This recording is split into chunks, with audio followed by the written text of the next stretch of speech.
आजकल राष्ट्र या देश की बात करना कितना आम है ना? पर सोचिए, एक वक्त था जब ये विचार था ही नहीं। खासकर 19वीं सदी के यूरोप में तो ये एक बिल्कुल ही नई, एक क्रांतिकारी बात थी। तो आज की कहानी इसी के बारे में है कि आखिर ये विचार पैदा कैसे हुआ और कैसे इसने पूरे यूरोप का नक्शा ही हमेशा के लिए बदल कर रख दिया। तो सबसे पहले चलिए इसी बुनियादी सवाल पर आते हैं।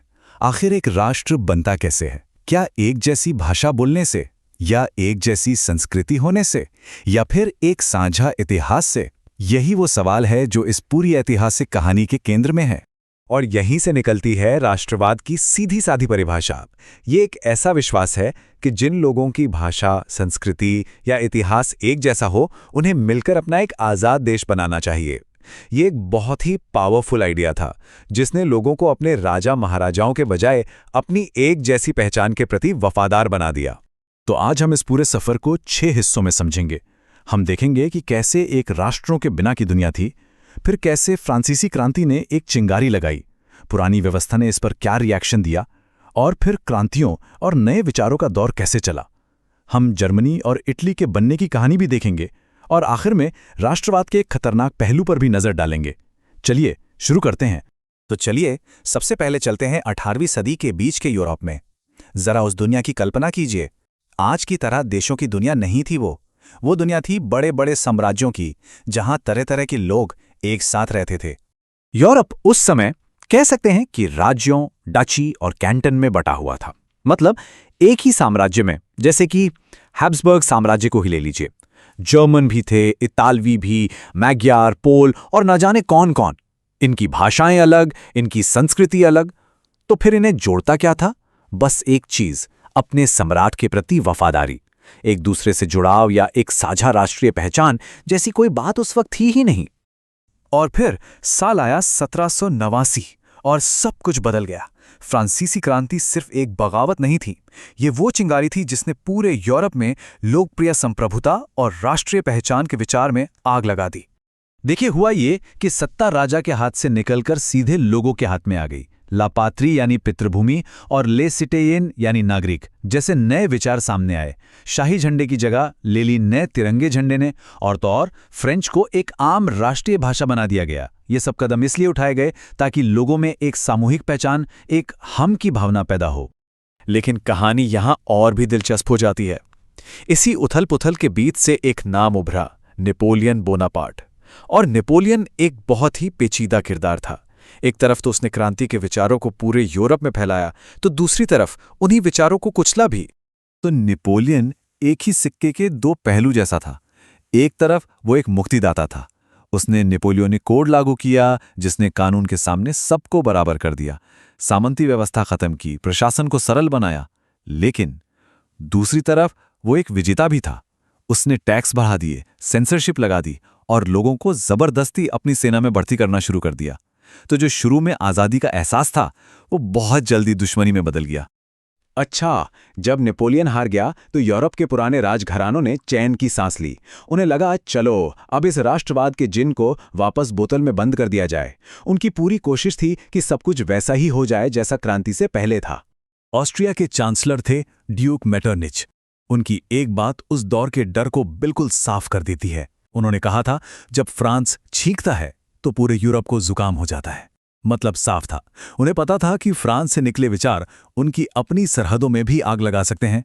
और इसी डर के चलते 1815 में हुई वियना की कांग्रेस।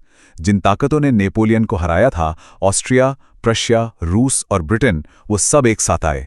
उनका मकसद था पुरानी राजशाही को वापस लाना और यूरोप में एक नई व्यवस्था बनाना। उन्होंने यूरोप का नक्शा फिर से खींचा ताकि फ्रांस को काबू में रखा जा सके। कुछ वक्त के लिए तो उन्होंने राष्ट्रवाद को दबा दिया, लेकिन जो आज़ादी की चाहत लोगों के मन में जाग चुकी थी, वो और भी मजबूत होती चली गई। तो भले ही ऊपर से सब शांत लग रहा था, लेकिन अंदर ही अंदर राष्ट्रवाद का सपना जिंदा था। ये सपना अब गुप्त समाजों और सांस्कृतिक आंदोलनों के जरिए पनप रहा था। और इसी दौरान सामने आए ग्यूसेप मैज़िनी जैसे क्रांतिकारी। उन्होंने यंग इटली जैसी गुप्त समितियां बनाईं, जिनका मकसद था एक मुत्तहिद इतालवी गणराज्य बनाना। सोचिए, मेटरनिक ने मैज़िनी को हमारी सामाजिक व्यवस्था का सबसे खतरनाक दुश्मन तक कह डाला था। लेकिन ये लड़ाई सिर्फ राजनीतिक नहीं थी।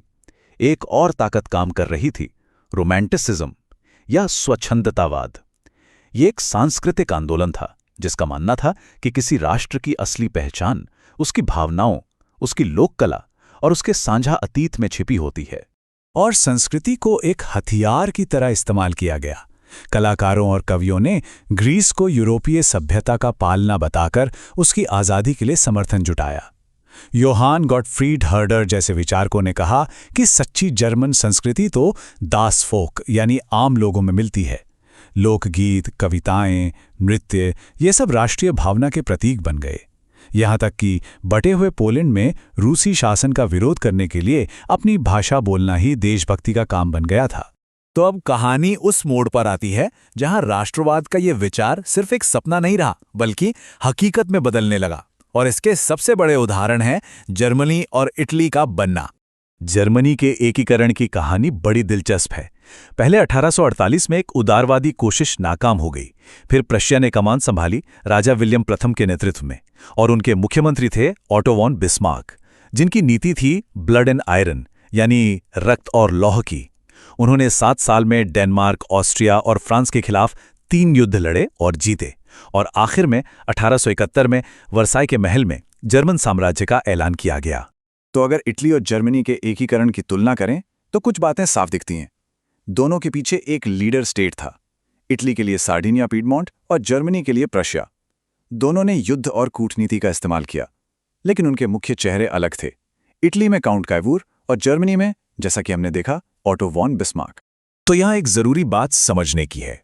उस दौर में राष्ट्रवाद के 2 मुख्य रूप दिखाई दिए। एक था एकीकरण वाला राष्ट्रवाद, जैसा जर्मनी और इटली में हुआ, जहां बिखरे हुए इलाकों को जोड़कर एक देश बनाया गया।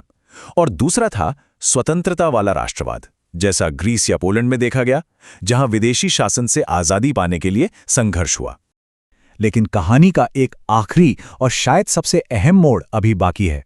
जिस ताकत ने देश बनाए, लोगों को जोड़ा, वही ताकत अब दुश्मनी और टकराव की वजह भी बनने वाली थी। राष्ट्रवाद का एक खतरनाक, आक्रामक चेहरा सामने आने वाला था। और इस खतरनाक बदलाव का केंद्र बना बाल्कन क्षेत्र, जिसे यूरोप का बारूद का ढेर कहा जाने लगा। हुआ ये कि ऑटोमन साम्राज्य कमजोर पड़ रहा था और उसकी जमीन पर नए नए देश आजाद हो रहे थे।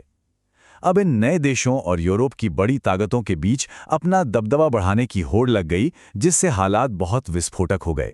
देखिए, 19वीं सदी के आखिर में ऑटोमन साम्राज्य के कमजोर होने से बाल्कन राज्यों को आज़ादी मिलने लगी, लेकिन 20वीं सदी की शुरुआत तक ये नए देश एक दूसरे से जलने लगे और अपनी जमीन बढ़ाने की कोशिश करने लगे।